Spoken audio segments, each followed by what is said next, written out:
What's up guys? We're back again with the new best mortar bait deck. It's played by the rank 196 player in the world, completely swamping the best players in the game with unstoppable swarm. 7 out of the 8 cards in your deck besides arrows have tower taking potential. And it's not going to be fun for opponents dealing with the skeleton army, minions, archers, and cannon cart constantly bombarding them. Especially when your bait cards are getting tanked by your cannon cart, miner, and mortar, so they get extra value. And even if opponents feel fine when they delete your bait cards, the Skeleton King will shine as it gives you absurd value for a 2 elixir ability, reincarnating all of your cards as skeletons so you can dine on your opponent's towers. It's pretty much impossible, even for the best players in the world, to deal with skeleton armies, archers, minions, and Skeleton Kings spammed at every second. Especially if you snipe their range cards with your arrows and miner. And if you don't have Skeleton King, use Rascals instead. It's time to swarm our opponents and assert dominance. Lots of love to everyone that's using creator code SirTag to make all the daily videos possible. So this guy had a Hog Rider in his banner, and I'm ready to ride away with the victory. If the guy goes in for an Ice Spirit, probably has a Hog Rider deck, honestly. He was showing his favorite card at the start, you know, before the game even started. So I'm going to go for a miner here to tank for the archers since they are at a slight amount of HP. We want to get something extra out of them. Especially if my opponent's going to go for a Hog Rider. It's basically dead to archers. Isn't that fantastic? Because now I think that the mortar is able to get a shot on the archers, and then the archers are not something I have to worry about because you don't have a miner with your Hog Rider deck. No one does that unless they're in mid ladder. Oh my gosh. So he is going to end up going in for like a cannon on top of our mortar, right? Every single time that we do that. Or he'll go in for a bomb tower. And in that situation, if you know that your opponent's got a fast cycle deck, you want to make predictions on their buildings using your cannon cart to devour their buildings so your mortar locks onto the tower and takes no damage. Also, if you ever play against Mighty Miner, try to drop your archers like here. And what that does is the Mighty Miner won't be able to click the bomb directly onto it immediately. So the Mighty Miner will just die. It should die, hopefully. Okay, yeah, it's going to be fine. It's all going to be okay until he goes in for an earthquake and makes me spend a lot of elixir. Oh my gosh. All right, so we know that he's going to drop a building here, as I said before. So I'm going to try to save enough elixir, so it should be at 9 elixir when I drop the mortar and the cannon cart here. So he's probably going to drop a cannon or a bomb tower, so we're going to go for the cannon cart immediately. Nice prediction. That's what I'm talking about, baby. I know my opponent's card cycle. I know what he's going to do, and I take full advantage of the situation. Also, since he doesn't have earthquake, what is he going to do? Like, how does he stop this? What's the game plan, right? You're going to go for a Hog Rider. We're going to go for a Skeleton King to body block the Hog Rider, and then maybe get you to go in for the wrong play of going in for like a Mighty Miner and not having enough elixir to counter the Miner. This is awesome. This is so good. I mean, I guess it wasn't the wrong play because it was the play that he was forced into, but it's a bad trade for him overall. And if we go for archers, then we stop him from going for a Hog Rider with the Mighty Miner, and he's probably going to go for an earthquake or a log, so we just don't do anything. We kind of just let the archers do their thing and be completely content with our situation. So we can go in for archers most of the time against the Hog Rider. That's going to be one of our best bets. Ooh, wait. Can I arrows on top of your minions counters? Can you go for archers and I can arrows them? Yes, thank you. I appreciate you listening to me. It's almost as if he can hear me. He's like, Jake, I'll give you what you wanted, man. All right, so he's going to go and click the Mighty Miner bomb, go to the other side. But the thing is, the cannon cart is going to be able to tank for the Hog Rider, and then we can go for a mortar to go and pull the Hog Rider back, and then he's going to log, and he's not going to hit a skeleton army. So I would say out of all the matchups that I would be playing against, I would like to not play against someone with Earthquake Hog Rider, because the Earthquake is able to kill your mortar every single time, so I'm not really relying on that as a win condition. In fact, I'm kind of just really apprehensive of dropping the mortar at all on defense. I'll be soaking up the damage whenever I need to, and then trying to get damage on counter push with the rest of my cards. So because he doesn't have archers in cycle, I'm going to try to go in for my minions off to the side and see if they can lock onto the tower. I think that minions are super, super overpowered in this matchup if your opponent doesn't have the right card cycle for them. So again, I'm not going to go and cycle my mortar on offense because it would just give him free earthquake value. Instead, I'm going to use it on defense, going for a miner here, get him to go in for goblins or go in for archers, and then I'm going to arrows on them. The mortar hits the tower. That's gigantic value, baby. Always going to arrow those archers, and then we should be able to click the Skeleton King ability when they're up close and personal. Because all of our stuff died, we're going to be able to suck up even more souls for more skeletons recycled back on his tower. Now he has to earthquake. Even if you shake up the skeletons, the minions were going to cause you severe grief. And if you're lucky, maybe you'll get reincarnated as one of our skeletons. At least you'd be on the winning team then. And after winning that one, we're top 6,200 in the world. All right, so jumping right into the action, this guy is not cycling much. We're dropping good luck, and maybe that will inspire him to cycle some stuff on our side of the map. Okay, we get a nice spirit. Not necessarily the best thing in the world, but the mortar is able to soak that up for a 3 elixir mortar, essentially. All right, I'm going to go archers here, so then we can go and kill his archers quick and drop our Skeleton King in front, so then the archers stay alive. So this is a pretty fantastic start for me, figuring out what our opponent's deck is. We know that he's likely going to have a very fast cycle deck after seeing all of his cards. I don't want to go and drop the Skeleton King ability, just because obviously going directly into skeletons, his tower, and the knight just wouldn't bode very well for me. I can go for minions here with the cannon cart, soaking up most of the damage. That's going to be a vibe. He might fireball on the minions and hit the cannon cart and then have the Expo stay alive, but that would be a lot of elixir. Wait, are the minions going to put us in an advantage against Expo already? Let's freaking go, baby. So one of the reasons why I love this deck is it crushes Expo if you play it correctly. Cannon cart is one of the best answers in the game. For a +1 elixir trade, you'll fully counter the Expo every single time if you can drop it at the right time when they don't have Knight and Cycle. So I'm going to go in for a mortar here. I'm going to eat the archer on the right-hand side because it doesn't necessarily matter that much. I'm expecting him to go Tesla, so we're going to go for a Skeleton King, try to make the nice prediction there. He fireballs, hits the mortar, and doesn't necessarily kill anything. That's interesting because he's going to lose the archer, and then we can go for a miner in front because the archers won't die then, and he's got to go skeletons. Oh my gosh, the archer's going to lock on the tower. That is so much damage, and he didn't even realize that. That was 500 damage, guys, from a single half-health archer that had already gotten logged. Yeah, a little bit broken and so much fun for me. So I'm going to go in for a skeleton army here because I think that we're going to get more elixir out of our opponent if we drop a skeleton army. It's going to force out more than minions that would basically die to those archers. So what do we do? Do we want to go in for another mortar here and then expect him? Nah, I'm going to go for a mortar on defense, wait for his knight, go for minions on top, because we know that the minions are just going to be able to kill the knight, and then I can go for a skeleton king, or I can go in for something else afterward. Yeah, I'm going to go skeleton king at the river, because if he drops skeletons or anything in front, well, we want to make sure that we just crush them with the skeleton king and soak up all the souls and throw more skeletons back at our homie. So I can go for a miner here because the skeleton king is going to give us a very good ability. And it's going to be a 2 elixir graveyard on the tower. Oh, he just gave up. He doesn't want to play anymore. I love making Expo players rage quit. This guy is a silent one. Usually they rage quit with a whole bunch of emotes. This man's just like, I hate this game. I hate Skeleton King, and I hate Cannon Cart. And you know what? No one likes Expo players unless you're an Expo player yourself. So if you want to make Expo players rage quit instead of rage quitting against them, this is the deck for you. Having Mortar and Cannon Cart means that you will never have to go headfirst into Expo plus Tesla, and if they drop Knight or Valkyrie at the river to try to body block whatever you're countering the Expo with, you simply delete it with minions, decompose your opponent's Expo, and devastate your opponent's mental. And we're climbing our way up at 5,400 in the world. Let's get it. It's time to begin the climb. So this guy isn't cycling a single thing, unfortunately. So we're gonna go for the mortar and take matters into our own hands. Okay, Royal Hogs and Heal Spirit.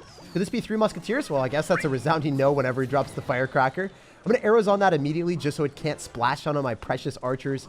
And I'm gonna go for a miner because I don't want my archers to die to a simple log, barbarrel, or zap. I want to make sure that we preserve them. Look at that. He went in for the log, and then he had immediately cast a hunter afterward.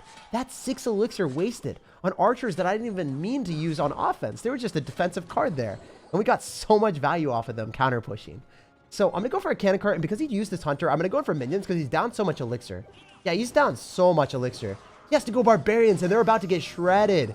Dude, he's getting nothing from them right now. Okay, so the barbarians are dead. That means he only has Royal Hogs and Cycle. So if he only has Royal Hogs and Cycle, he's going to get really close to that, and he's going to take a terrible trade. Oh my gosh, he's just going to get one shot by the mortar. He's going to have Earthquake again. Man, why are there so many Earthquake players in this meta right now?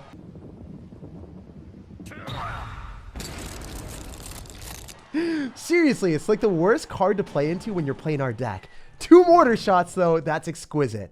So I can maybe go in for a Skeleton King in the back and just wait for our opponent to make a big play. Because if he decides to go other side, we can go in for a Skeleton Army. He doesn't have Earthquake and Cycle because he already used it on the mortar.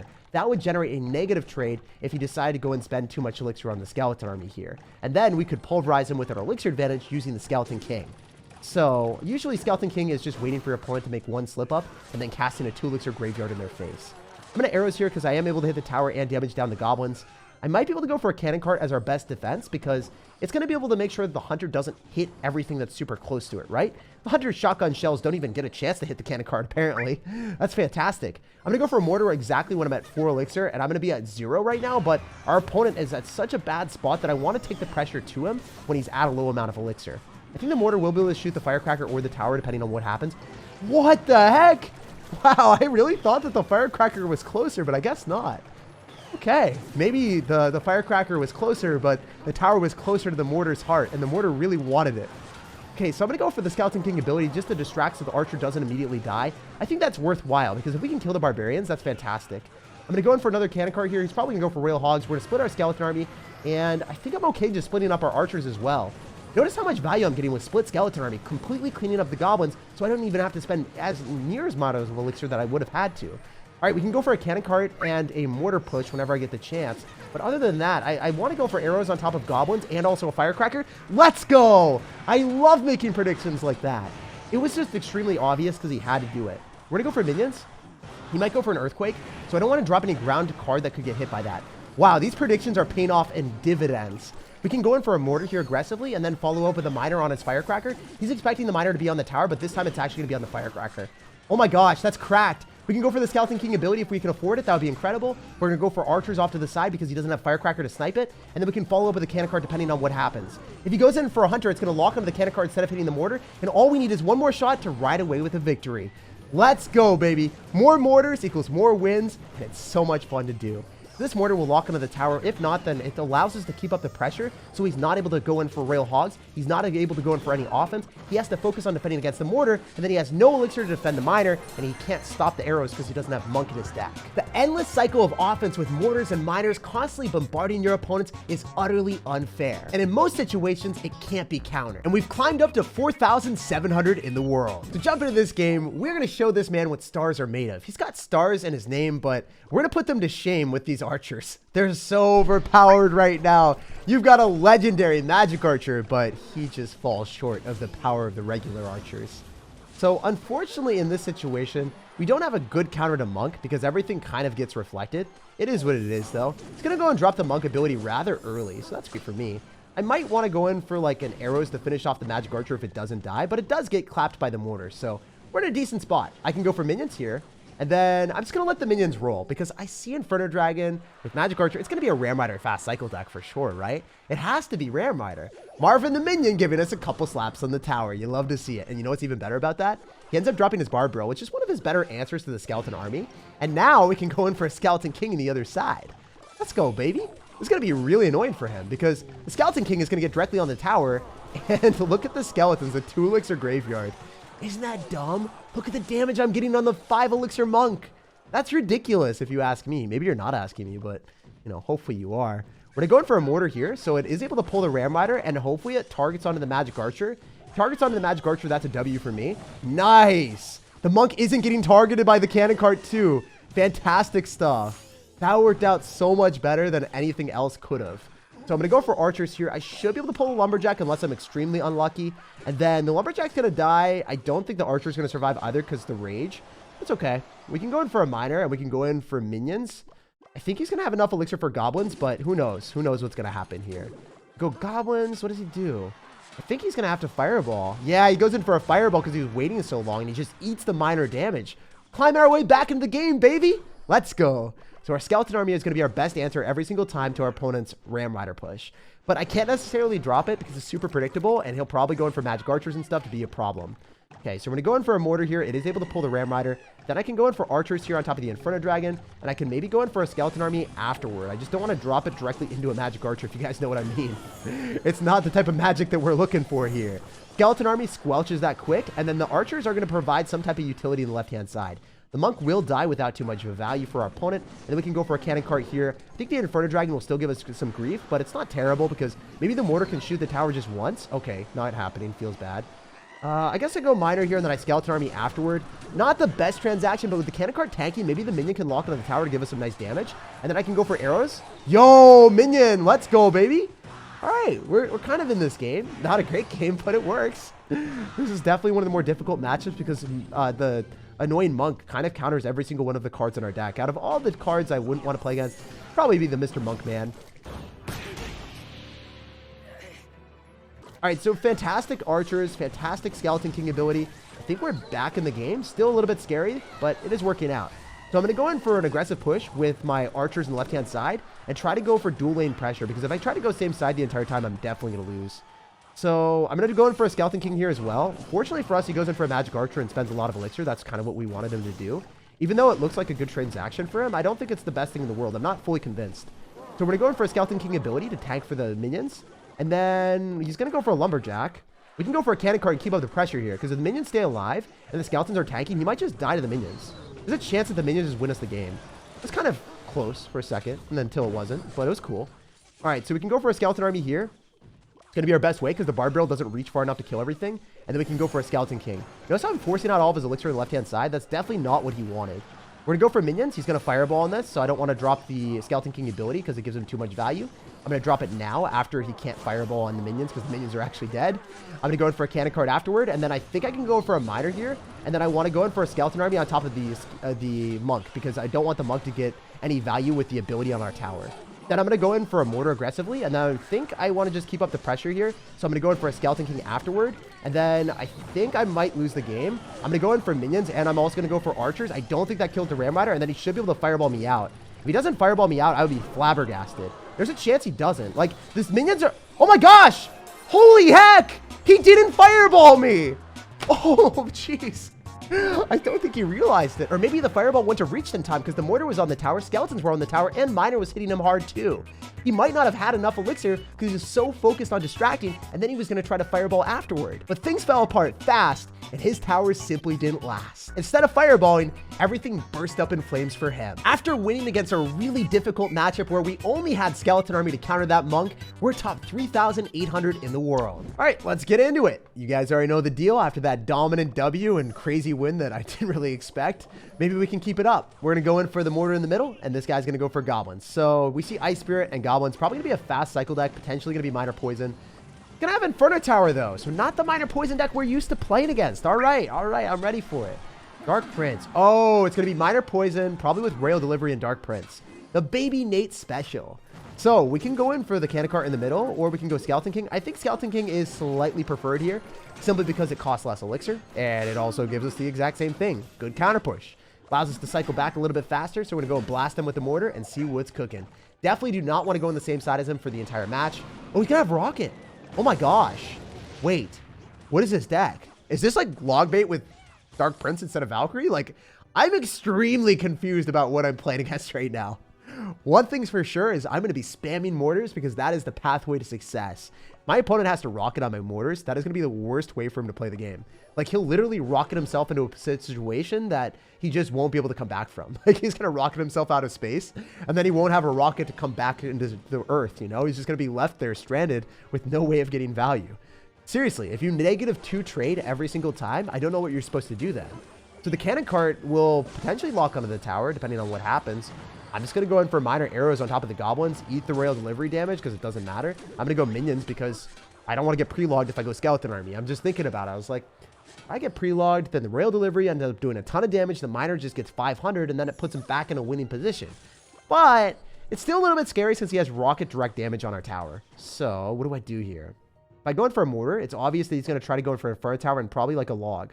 So what I would like to do is I'd like to go in for a mortar and then archers to body block the Inferno Tower and then go in for a miner here so then the Dark Prince goes onto the miner instead of being able to hit everything that he wants. That was such a good play. I don't know if you guys saw that, but the goblins were also dropped at the wrong point as well. Fantastic miner for my opponent. Wait, never mind, it wasn't. I thought the miner was going to take the targeting from my mortar, but these interactions have been going bonkers my way. This has been so cool. All right, we can go in for another Skeleton King here, so then the Dark Prince locks onto that. And then we can go in for archers off to the side, so the Inferno Tower locks onto that instead of hitting my mortar. Always prioritize keeping your mortar alive, and then you'll be set up for success. We're going to go in for a miner here, and then we're going to arrows on top of his goblins, trying to keep our mortar alive a little bit longer. Yo, that's so awesome. See, mortar is so much better than other minor poison decks if you can just bombard your opponent with it. Because the miner will do 500 damage to the tower. Poison does the equivalent of like one mortar shot. So if your opponent can't stop your mortar, you will win the game. Even though this guy's got rocket fast cycle, he is not able to keep up with me. Even though he's got Royale Delivery and log for my bait cards, the mortar power is simply too strong. We should get a mortar shot here unless I'm super unlucky. I guess I am a little bit unlucky. Feels bad, man. I'm going to go in for another mortar, and I want to go for archers primarily instead of dropping anything else. Because if you think about it, the archers are able to survive the log, and they also are able to stop the Inferno Tower from locking on. That's why I've been preferring them over everything else. Then we're in a Skeleton King here. We're going to eat the minor damage because it's not that impactful. Then I'm going to go in for pre-arrows on the goblins because that's all he has to defend this with an Ice Spirit. The pre-arrows on the goblins, fantastic stuff for us. Ooh, this guy is playing super well. It's a little bit scary that he's going to get this Dark Prince rolling at me. I think what I want to do is I want to go in for a mortar, go and pull the Dark Prince, eat the damage again, go in for archers off to the side since he simply can't kill them very effectively. The archers should be able to shut down the Royal Delivery, the goblins, and everything. Even though he's logging, it still can't break through the archers. Doesn't that feel ludicrous to you guys? The archer is still alive. How is that fair? It literally deleted like 6 or 7 worth of elixir. And a tank for a Dark Prince too. As you can see, this deck is brutal for opponents to break through. While you relentlessly cycle mortars on offense for absurd value, your opponents will get overwhelmed and put in a position where they can't possibly come back. Just a few mortar connections puts you in a lead that's miles ahead of your opponents. And now we've climbed up to 3,100 in the world. Like, subscribe for more daily videos, and have an incredible rest of your day.